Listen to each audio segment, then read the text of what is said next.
आमच्या घरी त्यावेळी गाय व्याली होती. आईने गाईच्या दुधाचा खर्वस केला होता.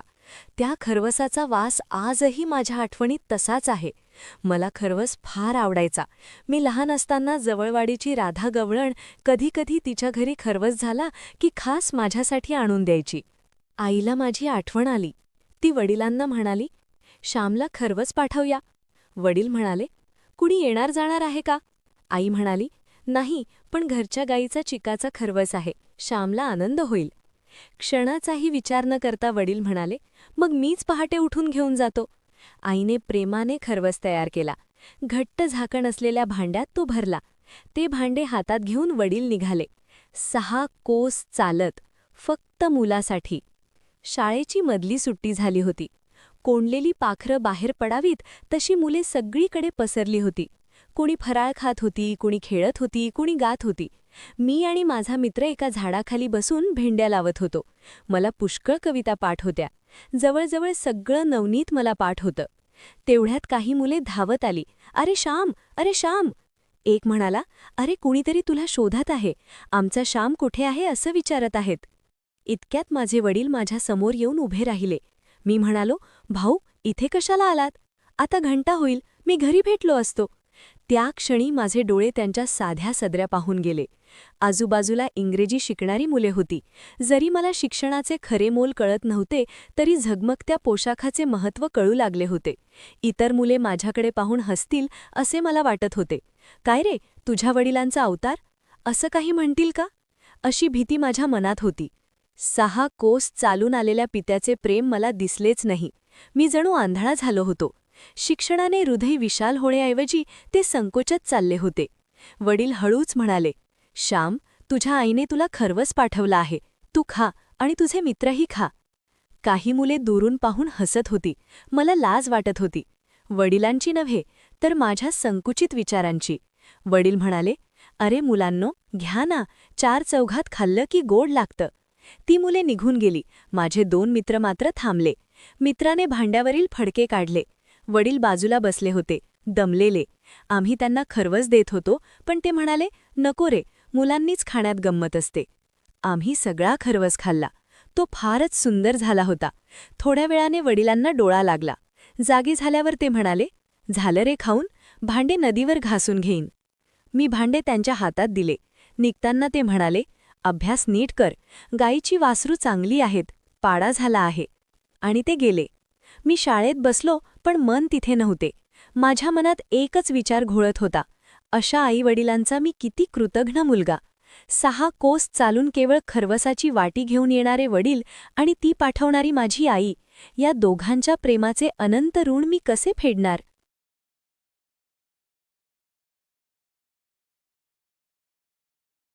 आमच्या शेजारी गोविंद भटजीकर राहत होते. त्यांचा एक मुलगा भास्कर. त्याच्याजवळ रामरक्षेचं पुस्तक होतं. तो रोज 1-2 श्लोक पाठ करायचा. संध्याकाळ झाली की भास्कर आमच्याकडे यायचा आणि रोजचे श्लोक म्हणायचा. ते ऐकून मला लाज वाटायची आणि भास्करचा रागही यायचा. आपला अहंकार दुखावला गेला की आपल्याला राग येतो. आपण सतत स्वतःची तुलना इतरांशी करतो. त्या तुलनेत आपण कमी ठरलो की चिडचिड होते. भास्करला रामरक्षा येते याचं मला फारच वैषम्य वाटायचं.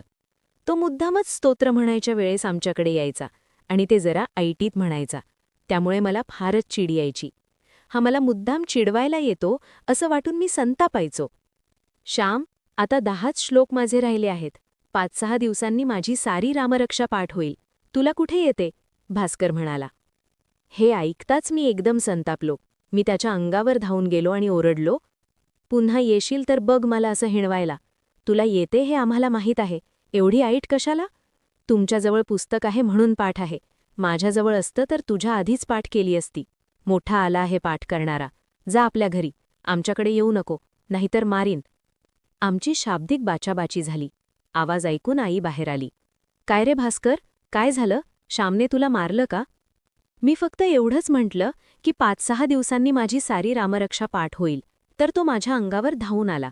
भास्कर म्हणाला. आई माझ्याकडे वळून म्हणाली, "होय का रे श्याम, असं आपल्या शेजाऱ्यांना म्हणतात का?" मी रागातच म्हटलं, "तो मला मुद्दाम हिणवायला येतो." आई शांतपणे म्हणाली, आपला कमीपणा दिसला म्हणून राग कशाला? तो कमीपणा दूर कर. तू रामरक्षा शेक. त्या दिवसापासून मी मनाशी निश्चय केला. येत्या रविवारी मी सारी रामरक्षा स्वतः उतरून घेणार. मी कोरे कागद आणले, वही शिवली, लेखणी तयार केली आणि रविवारची वाट पाहू लागलो. रविवार उजाडताच मी भास्करच्या घरी गेलो. थेट त्याच्या आईकडे गेलो. भीमाताई, आजच्या दिवसासाठी रामरक्षेचं पुस्तक द्याल का? मला उतरून घ्यायचं आहे, असे मी म्हणालो. भीमाताईंनी भास्करला हाक मारली. श्याम एवढं मागतो आहे तर आज त्याला पुस्तक दे, नीट जपून वापरून परत कर. भास्कर देण्यास तयार नव्हता, पण आईचा राग त्याला माहीत होता. शेवटी त्याने गपचूप पुस्तक मला दिलं. मी पुस्तक घेऊन घरी आलो. एकांत मिळावा म्हणून गुरांच्या गोठ्यात जाऊन बसलो. सगळं सामान तयार होतं. रामरक्षा लिहायला सुरुवात केली. दुपारच्या जेवणापर्यंत बहुतेक सगळी रामरक्षा उतरली होती. जेवण झाल्यावर पुन्हा लिहायला बसलो. पूर्ण झाल्यावर मला जो आनंद मिळाला तो शब्दात सांगता येणार नाही. आज छापखाने गल्लोगल्ली आहेत, पुस्तकांचा सुकाळ आहे, तरी ज्ञान बेताचंच आहे. माणसाचे डोकं अजून खोकेच आहे. त्या दिवशी मात्र मला खूप समाधान मिळालं. मी भास्करचं पुस्तक परत द्यायला गेलो. इतक्या लवकर झालं? भीमाताईंनी विचारलं. हो, दुपारून भास्करला पाठ करायला पुस्तक हवं म्हणून मी सलग लिहित होतो. वा, छान आहे, आता पाठ कर, त्या म्हणाल्या. मी घरी आलो आणि रामरक्षा वाचत बसलो. आठवड्यात पाठ करून टाकायची असा निश्चय केला. दुसऱ्या रविवारी बाबांना चकित करायचं ठरवलं. रोज किती पारायण केलं ते देवच जाणे. शेवटी दुसरा रविवार आला. संध्याकाळी बाबा आले. आकाशात तारे चमकू लागले. मी मनातल्या मनात रामरक्षा म्हणत राहिलो. बाबा घरात आले आणि विचारलं, काय श्याम, स्तोत्र झाली का? मी म्हटलं, हो. तुम्ही माझी रामरक्षा ऐकता का? ते आश्चर्याने म्हणाले. कधी शिकलास? कुणी शिकवली? मी सांगितलं. भास्करच्या पुस्तकावरून उतरवली आणि पाठ केली. वही दाखव, ते म्हणाले. वही स्वच्छ होती, डाग नव्हता. अक्षर थोडं बुटकं होतं. शाब्बास, अक्षर छान आहे, पण जरा लांबट काढ, म्हणत त्यांनी ऐकायला सांगितलं. मी रामरक्षा खडाखड म्हणून दाखवली.